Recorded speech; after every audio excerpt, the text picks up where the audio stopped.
Hello, everybody. Welcome to another edition of the ScruffyMovies podcast. I'm Zach Wallace. And I'm John Crocker.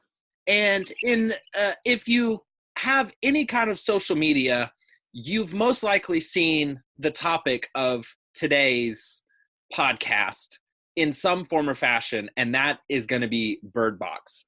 Now, this was a movie that kind of flew under the radar a little bit, I feel like, until it was actually released and then just exploded. Released, of course, on Netflix right before the end of the year, and it has just exploded on social media. I feel like everybody has seen this movie. And that is really the power of Netflix, right? Because I never even saw a trailer for this movie. Didn't know they were making it, didn't know it was coming out. And then all of a sudden, it hits Netflix one day. I guess the little snippet they had on there must have been quite tempting, or they put it at the top of the list, because within 24 or 48 hours of it coming out, I mean, it was the top trending thing on social media. Yeah. And it's still, quite high up there. Yeah, I mean, it hasn't really downtrended at all since it came out. I'm starting to hear a little bit less about it now, just because it's been out for like a week or so, and I feel like a lot of people have seen it. But still, like, it keeps popping up. Like, I keep seeing news articles about it and stories and like all this kind of stuff. And it's kind of a step up in the Netflix film game, because Netflix movies aren't really what they're known for. They're known for Netflix original TV series and stuff, but movies are an entirely different beast. And so now that they actually have a Netflix movie to come out that blew up, my wife and I were watching something and we saw a trailer for it on TV. And I was like, well, you never see that, for almost never for a Netflix show or anything, but especially for like a Netflix movie, you'd never see that. So maybe this will start like a good uptrend for Netflix movies in general as well.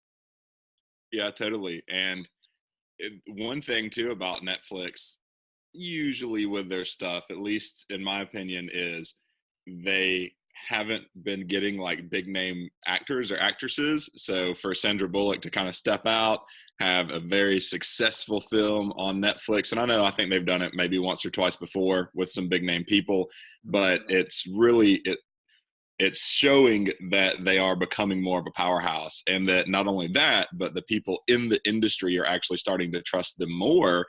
And maybe we'll see actual A-list actors and actresses really start appearing more in their films than they have traditionally. Yeah, I mean, Sandra Bullock too, but without Sandra Bullock, Sarah Paulson, who's blowing up now. She's in the new Glass movie. She's been in every season of American Horror Story. They had John Malkovich, Lil Rel Howery, who has his own show on, I believe, NBC right now, and he was in the movie Get Out. I mean, it had like actors on actors. Machine Gun Kelly was in it. Machine Gun Kelly, I was waiting to say it. For like 5 minutes, Machine Gun Kelly was also there. Yeah, I mean, he played a pretty big role. You didn't know in the beginning, at least, that he wouldn't be there through most of the movie. Yeah, and that was actually something I wanted to talk about, because I really like the way that they used Sarah Paulson's character, and they kind of did the classic horror misdirect where they have a really, really, really important person like right at the beginning, and you're like, okay, cool, they're really important, no need to worry about them, they'll be here the whole movie. And then nope, boom, gone, first 10 minutes out. Yeah, and with Machine Gun Kelly's character and the lady cop, for them to just like dip and you never hear about them again, you never see if they made it, you never see where they went, what their motives were. It was just like, oh, this is a thing, and now they're gone. Yep. Yeah, and I thought that was really interesting too. I kind of liked this movie made a lot of smart choices, where I'm glad they did a lot of things. One of them is like they didn't just coincidentally run back into Machine Gun Kelly or the cop. Like it wasn't like, oh, well, now it's been 4 years and here we are. So I'm glad that they didn't do that. I'm really glad that they didn't show what people's fears were or what the monsters look like. Apparently they were going to, and they had shot a scene and it ended up just looking funny and ridiculous. And they were like, whatever people think of in their imagination is scarier than what we could show them. So I think they did it perfectly with the guy just kind of putting out the drawings that he had taken down of the monsters, where you got kind of a glimpse of what they look like, but nothing specifically. Yeah, totally. And the drawings were quite varied too. And they alluded to the fact that you would see, someone that you had lost, or your greatest fear, or something that motivates you. So Yeah. they kind of painted the picture like it was different for everyone, and that makes sense. So you couldn't necessarily show off one particular monster or something like that. And I do think they did well when they laid it all out on the table and they had all the drawings, and it sort of just allowed you to pick and choose and build the image in your own head. And yeah, I think you're right. A lot of smart choices. Again, I like the fact that like when people dip, they just dip. I liked that when you would think they would show more of the outside world, they really didn't. Like especially when they were driving to the supermarket, it was like you got little glimpses of them like running over something on the road, or something along those lines, but you never really saw what was around them. You didn't have a good understanding of their surroundings because they didn't. So I'm glad that it was, they used that sort of perception. It wasn't like you were just watching this from the sky all take place. You were actually kind of more of a part of it. Yeah, and that's one of the reasons why I like, and I'd written it down here, that I really think that this movie is a postmodern horror movie as well. And it's one of those movies, we talked about it in our horror movie podcast, where if you weren't like, if the horror didn't happen, you would still be interested in the character's story. Like they set up an interesting story with Sandra Bullock. She's pregnant. The dad maybe not be in the picture anymore. We don't know for sure. She doesn't know if she's going to connect with her child or not. Like all these things that they set up, but then they introduce the horror element to it. So I think that's a big thing with making it more personal, is like you don't get these grand, like sweeping crazy things anymore, because that's not really how life is. Like there's another great horror movie that came out called Hereditary, where it's so focused on literally just one family the entire movie, and like what they're going through, a possession that's happening in their home, that it's almost as if the rest of the world doesn't exist. The rest of the world only exists to facilitate the story that's going on with the family right now. And that's something I really like about postmodern horror, is you can really like dig into characters and you feel a lot more personalized with them. And so you feel when they actually go through stuff.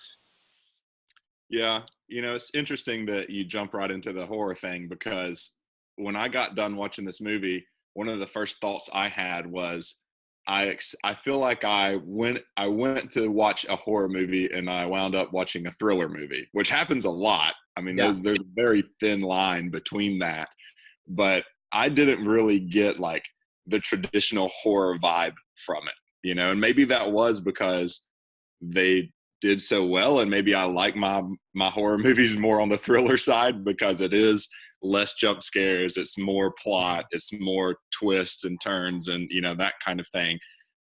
And I really enjoyed it, but I thought for sure that it was going to be a lot scarier, like actually scary, than it actually was. Yeah, I can agree with that. I think that from the trailers and stuff I saw, I thought the majority of the movie was going to be like, I thought maybe the first 10 minutes or so was going to be catch up to what's going on in the world right now. And then the rest of the movie was going to be Sandra Bullock and these kids having to like go on this journey. And like, that's what I thought the movie was really going to be about, was the journey. But that almost kind of took a subplot to exploring the character relations in the house, like when everything first started like really breaking out. And I ended up enjoying that a lot more than just and I think that if it would have just been them on the journey, that would have been more of a horror movie. But the fact that they chose to place it more inside the home made it more of like a thriller, or even like a drama at sometimes. And so there wasn't a lot of like pop out scares and stuff. You got a lot more character, and like when those characters made bad decisions or died or messed up, that's when you really were like, oh man. Yeah, totally. The kid, I mean, talk about the characters messing up. And well, let me rewind a little bit, because I do want to go back to what you just mentioned, because I thought it was an interesting choice that they did sort of the the duality movie deal where it's like, oh, we're jumping back and forth between current day and sort of catching you up on the story. And I was in the same boat. You watch the trailer, it's obvious that there's going to be some parts of the movie that are pre-world ending, apocalypse, whatever it is. And you feel like that's going to be exactly what you mentioned, where it's like, hey, we're living through life and this crazy thing happens. And then we have to go on this really long journey where we're blindfolded and it's just me and two kids. And I'm happy with the choice they made because I feel like there was so much more movie. Now, don't get me wrong.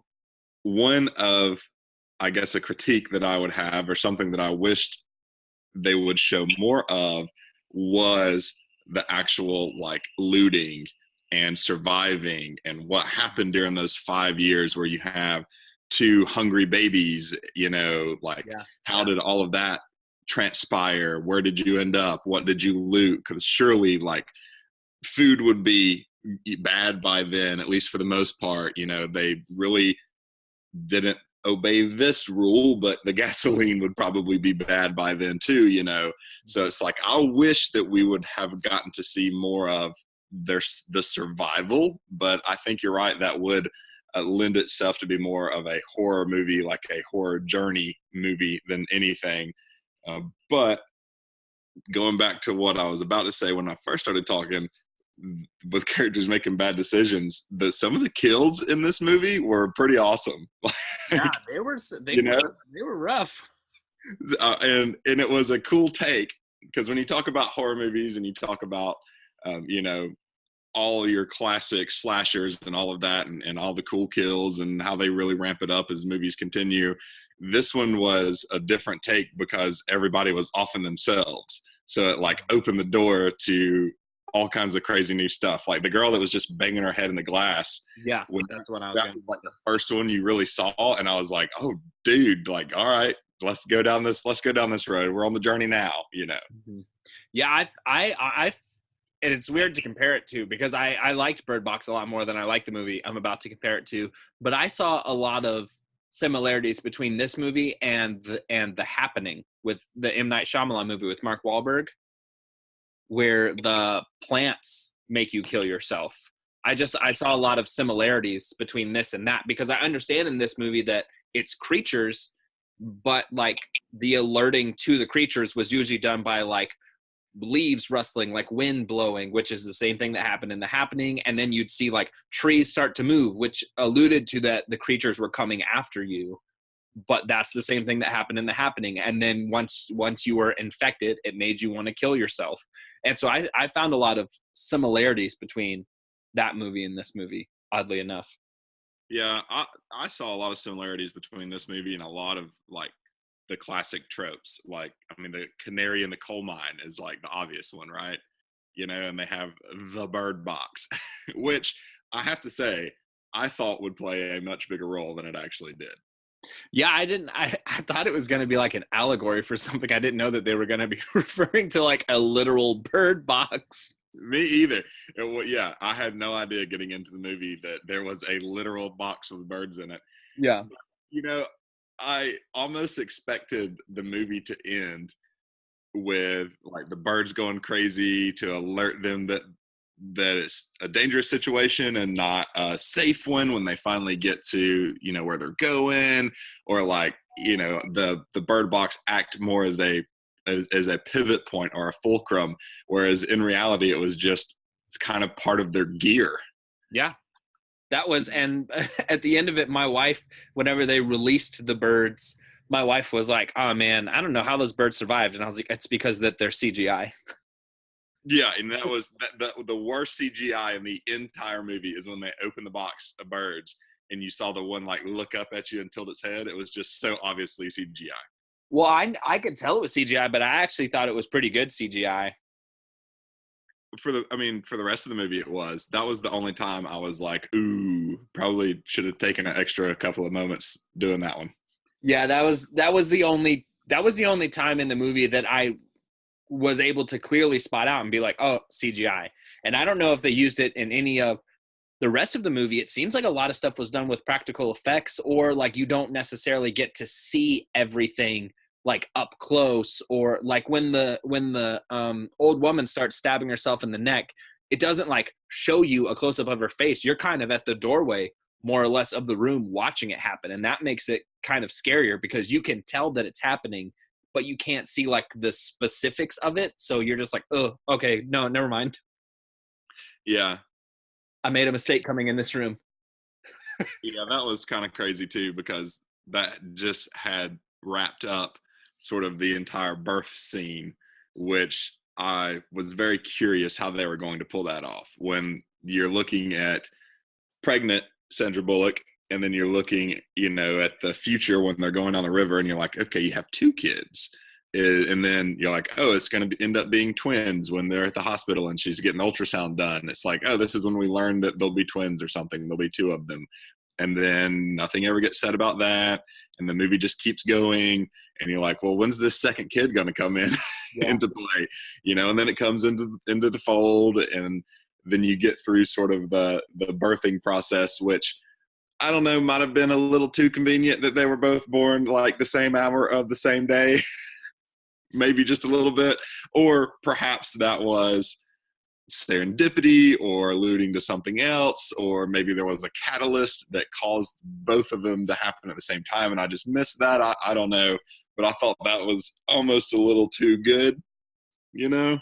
I mean, yeah, but there are some, it's kind of like the CGI birds. You just got to glaze over it in some points and just be like, okay, they're born on the same day, because like everything else goes down this day. So if they weren't born on this day, they wouldn't have the other kid, Yeah, I don't know, and I like the movie, and I'm only picking it apart like that because this is what we do on this podcast.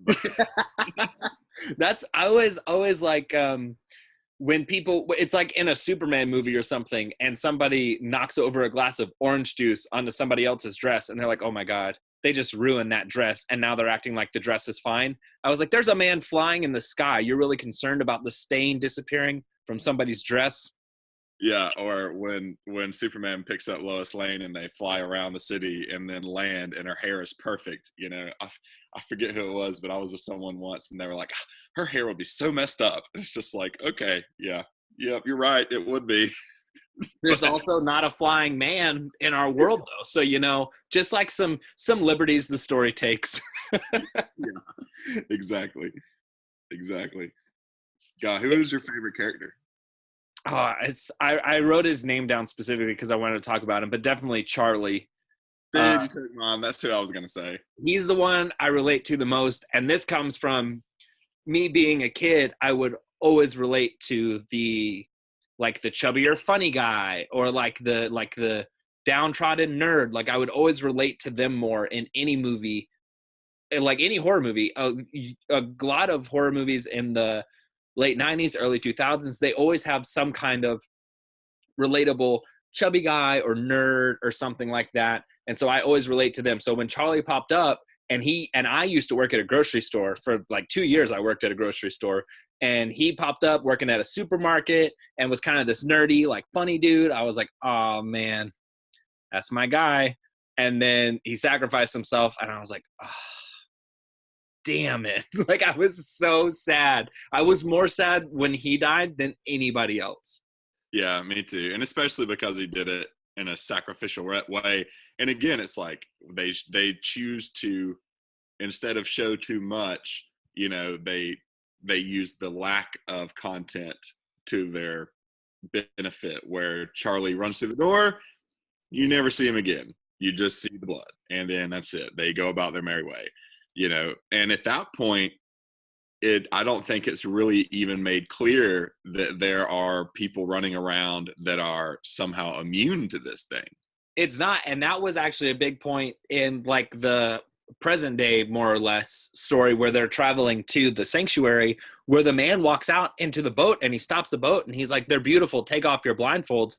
I was like, what's going on? Why can that guy not see? Is he one of the creatures? And I just didn't really understand it. I was like, I guess maybe he's like just a human infected or something. And then of course they explain it as they go throughout the movie. But yeah, when it first pops up, it is very kind of like, oh, huh. Yeah, I remember that too, because that one was like a lot less explainable. At least the guy at the supermarket, you could be like, oh, well, maybe he just went rogue, right? Like maybe he's just taking the opportunity to slaughter as many people as he can because they sort of say, oh, he just got out of prison, or he's done time in prison or Yeah, something like he's that. a little crazy. So at that point, you're like, okay, well, he could just be one of those guys in the apocalypse that does this, Yeah. But the guy on the river, it was like, well, unless he just ran his car into the river or unless he just crashed his boat and took off his blindfold, like how in the world is he there? So yeah. And tell me again, because I think I kind of picked up on it, but what was that story? Because I know they had mentioned the loony bin where the people, like the crazies from the loony bin, were somehow able to run around. And then I guess we know that a prisoner was somehow, or an ex-con was somehow able to run around. So is it just crazy people, or like what was it that gave them the immunity? Did we ever really learn that? We never learned it necessarily. As far as we learned it, is that we know that crazy people can see them. And so we don't know if it's crazy people and they are just like they see the world in a different way because they're crazy. So it doesn't necessarily affect them as much. But the fact that every crazy person we happen to see or run into, we're all about like, they're beautiful. You need to look. You have to look. I think are more like human disciples of these creatures who are trying to gain the trust of other humans without knowing it. Like Gary was able to get into the house and then started like making everybody see the creatures and stuff. So I think almost the creatures are like, these are crazy people, or so, like there's something different in their brain where the creatures have allowed them to live and they are now like hunting down other humans for them. And Gary was special, right? Because he was actually smart about how he did it. He got entry, he sort of played it off like he was running, and he kept it sort of under wraps and all of that, and then went crazy. Whereas the other ones we see are like banging on doors to sort of, more brute forcing it. And then you get like the post-apocalyptic like band of brothers that are driving around in these cars just terrorizing people. Yeah. That's like a little bit different than the more intelligent approach that we see with Gary.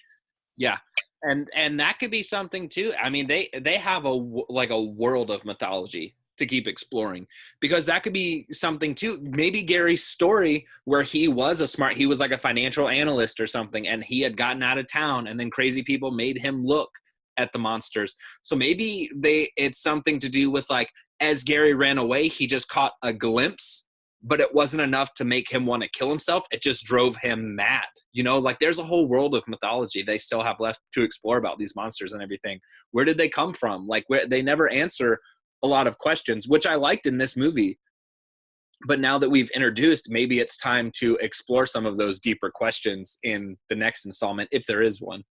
And so that reminds me that this is very like Cloverfield-esque in the fact that there's just this event happening and you're kind of watching the story of these people that are living through that event, but they don't really go out of their way at all to tell the actual story of what's happening in the world, where this came from, what the end game is, how it transmits to, from one person to another, if these crazies that are actually able to run around can spread it other than just holding your eyes open, like all of that. And I would like to see, because you know how like the Cloverfield movies have been, 3 pretty drastically different movies, different styles of movies. Yeah, and just in general, it has something to do with like an alien attack or like an otherworldly presence. That's about as much as they have in common. Well, and it's the same attack. It's the same attack that's happened to the Earth. You're just watching these 3 different events happen, I guess, at 3 kind of different time periods. Right. Well, it's explained a little bit in Cloverfield Paradox, where they've they went to space to test like a super atom collider or something, and then accidentally smash universes together. Is that the one where they're like locked in the house? No, that's 10 Cloverfield Lane. Cloverfield Paradox is the one that came out. It dropped on Netflix immediately after the Super Bowl, and it was about them being in space, and they were like trapped on a ship, and it's all their fault. Like all of the Cloverfield stories are caused by this space team. So like they accidentally smash alternate universes together, and so that bleeds over all these creatures and stuff that weren't in our universe into our universe. So the people in Cloverfield are fighting a monster because of that. The characters in 10 Cloverfield Lane are hiding in an underground bunker to stay away from the monsters that were caused by this.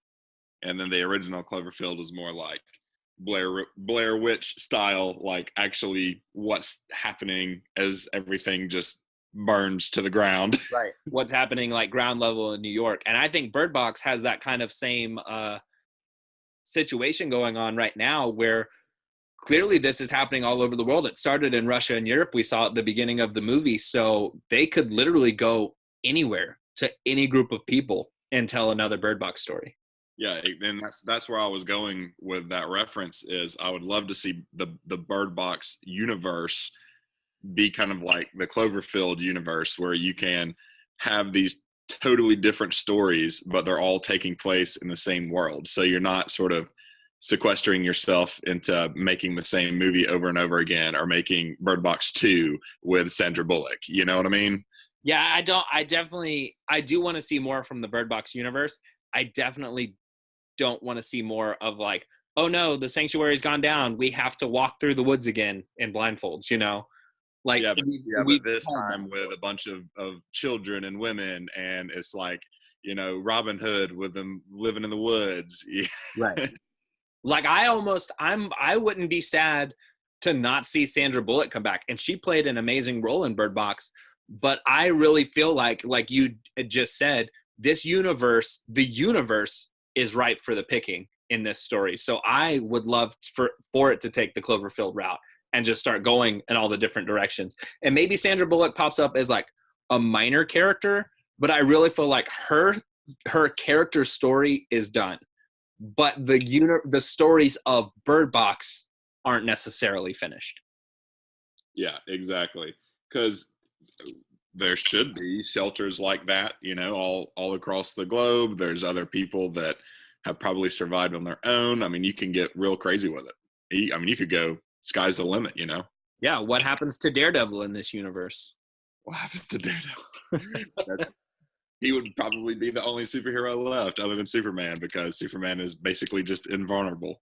We tie it into the MCU. We get Sandra Bullock starts teaming up with the Avengers. That's right. The Avengers versus whatever this demon thing is. Perfect. We figured it out. I love it, dude. Could you imagine how big, if there was an Avengers Bird Box crossover and they somehow pulled it off, it would be like the movie of the century. I know, that's what I've been saying about like Avengers and Star Wars. Like if they even tried to do it and just put Robert Downey Jr. and Luke Skywalker sitting in a room drinking tea together for 2.5 hours, it would be the #1 movie ever of all time. Sitting in a room together drinking tea. What an amazing movie. And we got to get like Captain Picard in there too, just cause. Yeah, I like that. The Nerds of the World would go see the Nerds of the World opening night would make it the highest grossing movie of all time. Is it? I think it's How It Should Have Ended, the YouTube channel that has the superhero lounge, or where they all kind of sit like at the diner. You know, I would love to see like that movie where you have them literally sitting drinking tea and they're all just talking about all the stuff that goes on in their universes and the adventures they've been on, and then you get the flashbacks. And I mean, that would actually be a very interesting movie. It would be very interesting. It would go back and forth, just like Bird Box. Totally. But I mean, I also found a lot of similarities between this movie and the more recent movie that just came out, A Quiet Place. I don't know if you've seen that or not yet. I have not. It's really good. It's another movie about like alien creatures come to Earth, except this time they are susceptible to noise. So you can't speak, you can't make a sound. They don't have any sight, they don't have any smell, but if you make a noise, they can find you and kill you. And so I found a lot of similarities between that movie and this movie in the sense that you're losing a sense. Like you have, in Quiet Place, you have to remain quiet. In Bird Box, you aren't allowed to look and stuff like that. Oh, what does that sound mean? That sound means it's halftime. And that means that we are going to recap for you guys very quickly the newest trailers, movies, TV shows, anything that we are excited about in the past weeks, present week or future weeks that we are just kind of wanted to take a break from the conversation to talk about. So I will kick it over to you first to start off halftime this week, Crocker. So since Netflix did such an amazing job with this film, I have 2 Netflix movies that dropped trailers at some point over the most recent week or two. First one is going to be IO, which, have you seen that trailer yet? Yeah, with Anthony Mackie. I believe so, and it's basically all about the Earth's, I guess, atmosphere or something has gone toxic, and everyone has fled to seek refuge on the moon of Jupiter, which is Io, and that's actually what it's called in real life too. And it was kind of, I saw some similarities to Bird Box in that as well, with, you know, the radio signal, hey, I'm the only person left, if there's anyone out there, you know, that type of thing, but obviously a totally different story. That looked really awesome. Any sci-fi, anything like that, you know, I'm a big fan of, or probably at least going to give it a try. And then the second one is Velvet Buzzsaw, which looks really good. Have you seen the trailer for it? No, I saw that it had come out, but I haven't watched the trailer for it yet. Yeah, it's got Jake Gyllenhaal and the dude, the old guy that was carrying around the shotgun from Bird Box. He's in it. Basically, John Malkovich. Yes, John Malkovich. And it's basically a movie about, from what I could gather from the trailer, like someone steals an artist's paintings, but they didn't realize that those paintings were made with like human blood, and then all of a sudden the paintings start coming to life, and then you just go down horror lane after that. Wow. So it looks really, really awesome. That does sound pretty interesting. I'm going to have to watch the trailer for that. I haven't seen it yet, but that does sound really good, actually. Yeah, so Netflix is stepping it up, dude. And like I was talking about, I mean, Jake Gyllenhaal, you know, starring in a Netflix movie, I think that they are actually sort of hitting their stride. I think that over the past few years, Netflix movies and shows have done better than anyone thought they ever would. And we are just now sort of seeing the fruits of that, because it took them a year or so to actually make more movies, you know, and we're just now kind of getting them. But to see more A-list actors and actresses coming in and actual real awesome movies that aren't just like, oh, well, it's obvious why this was a Netflix movie, you know, is awesome to me. Yeah, that's something we can talk about off halftime, but I do have a lot of thoughts about that too. My halftime this week, the new Halloween movie that came out last year is coming out this Tuesday on Blu-ray. I would suggest getting the 4K Steelbook from Best Buy, as it is a really cool Steelbook, and also probably going to end up being a collector's item one day in the future, because Best Buy is notorious for not having a lot of Steelbooks. And I think this is one that's going to go pretty quick because it's cool and it's like a fan favorite movie. So I would suggest picking that one up if you are able to. The new Suspiria movie also comes out on Blu-ray, I believe, on January 30th. I'm very excited to see that. I haven't seen that one yet, but I love the old Suspiria. And I've heard that this new one's actually really good, so I'm excited to see what they bring to it and what all changes they make and everything. And then finally, kind of bringing it back around to Netflix, the Punisher Season 2 trailer dropped this week. And boy, oh boy, does it look amazing. The Punisher is one of my favorite Marvel heroes, one of my favorite heroes of all time, anti-hero. And John Bernthal is the best Punisher put to film to date. And so I know it's probably going to be canceled after the second season drops, but it doesn't stop my excitement for it. I'm very excited for it, and it looks really, really, really good. So you think it's going to be canceled just because it wasn't as popular as people expected it to be? No, with Iron Fist was canceled, and then Luke Cage was canceled. That was after their new seasons came out. Then Daredevil season 3 came out, and about a week or two after that, it was canceled. And so the only two that haven't been canceled yet are The Punisher and Jessica Jones, because The Punisher hasn't been released yet, and Jessica Jones was still in production when like all the cancellations were happening. So I feel when The Punisher comes out, it's going to be like another 2 weeks. It'll be canceled. When Jessica Jones comes out, about 2 weeks, it'll be canceled. I think that Netflix is getting all of the Marvel stuff off of their service, because now that's going to be technically a competitor to them with the Disney Plus service that Disney's rolling out. So they're trying to get all of the Marvel and like anything that could possibly like cross-pollinate from people being on Netflix but being like, oh, let me go check out Disney Plus, and then maybe losing some subscribers, or at least losing the attention. And so I think they're trying to prune all of the Marvel shows off of their platform. So is this a scenario where,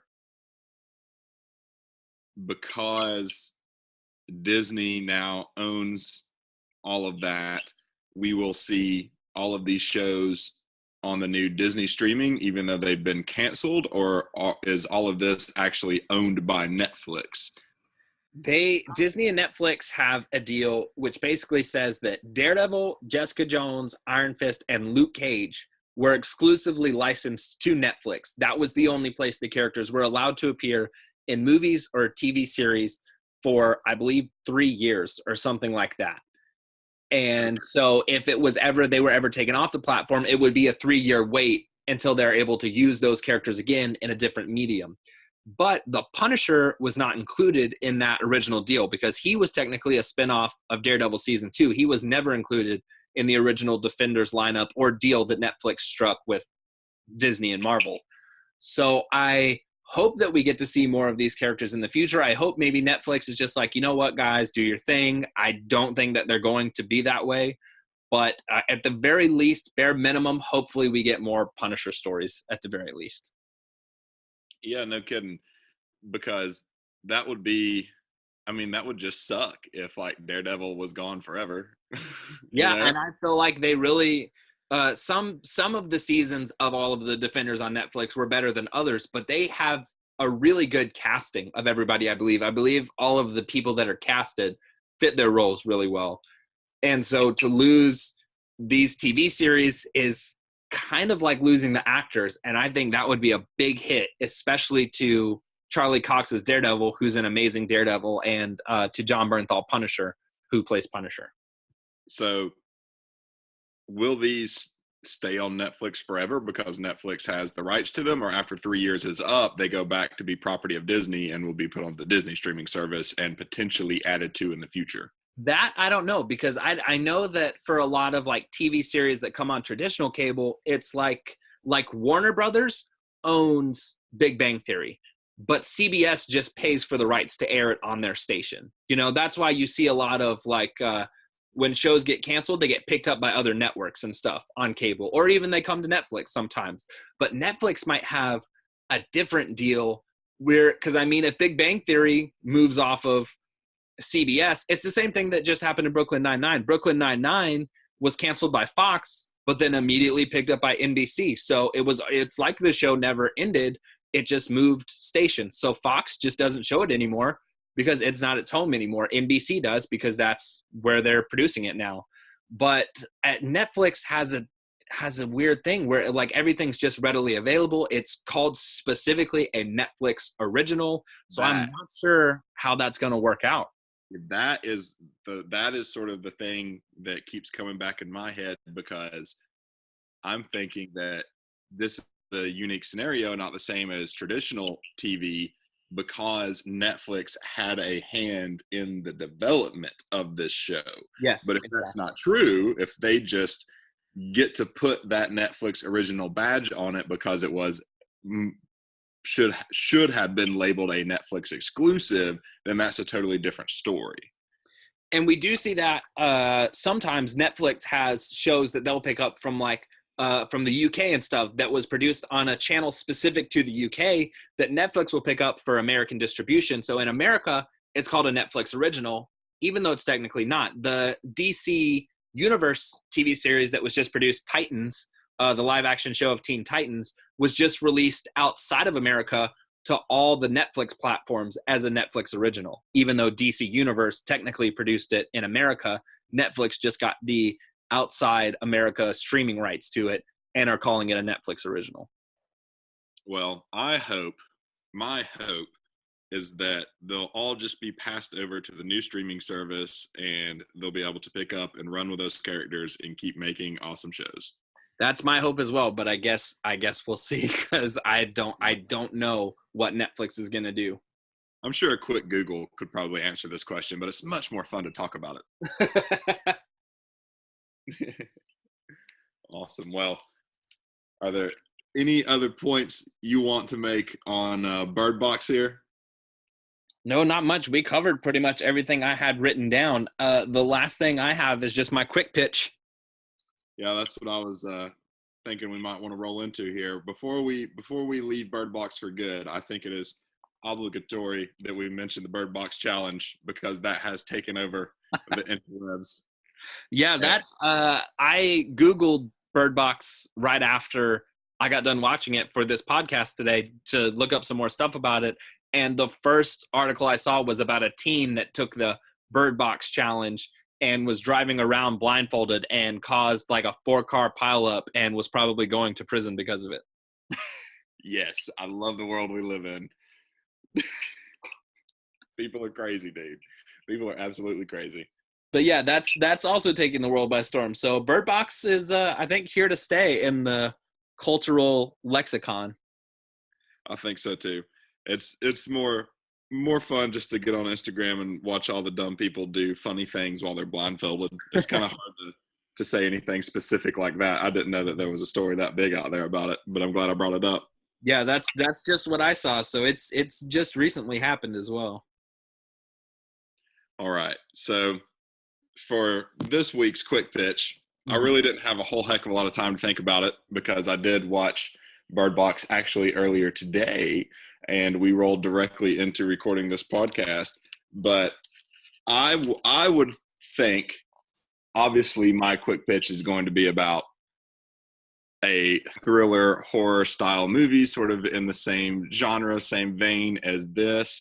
But I was kind of thinking more like Quiet Place style, like you were talking about earlier, where maybe this time around it is sound based, or it's taste or touch or some other one of the senses.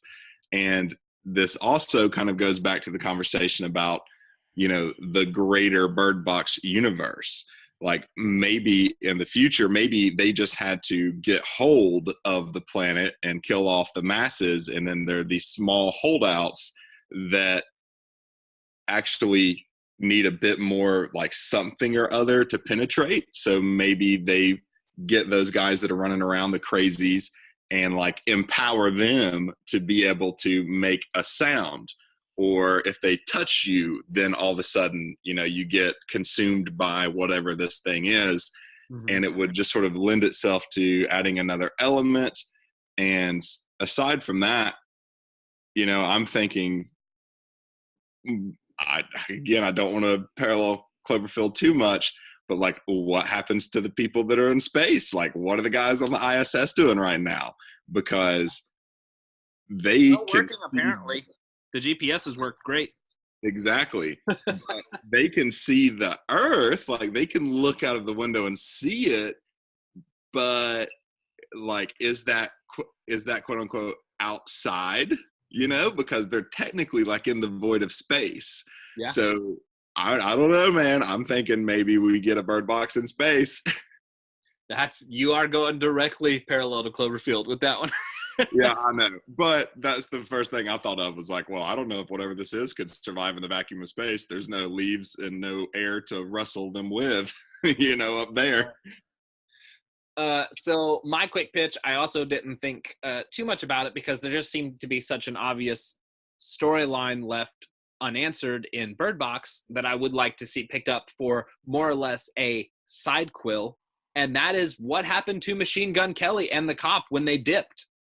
what happened to their story? There's an entire story of them trying to survive. They feel bad about their friends. Like maybe they run into some new people. Maybe they start to get some of the answers that we didn't get in Bird Box. So I think that there's a very interesting side story about what's happening to Machine Gun Kelly and the cop after they dipped out of the main house that we could very much see in a Bird Box 2, which is kind of introducing us to the thought of there are more stories out there than this one we've been introduced to, but it does still have that same main connection to the first story. And then after the second one, where we've kind of taken it away from the main first Bird Box, that's when we start to really explore like okay, now we can tell anything we want because we've introduced a separate story. People still liked it, however it was received.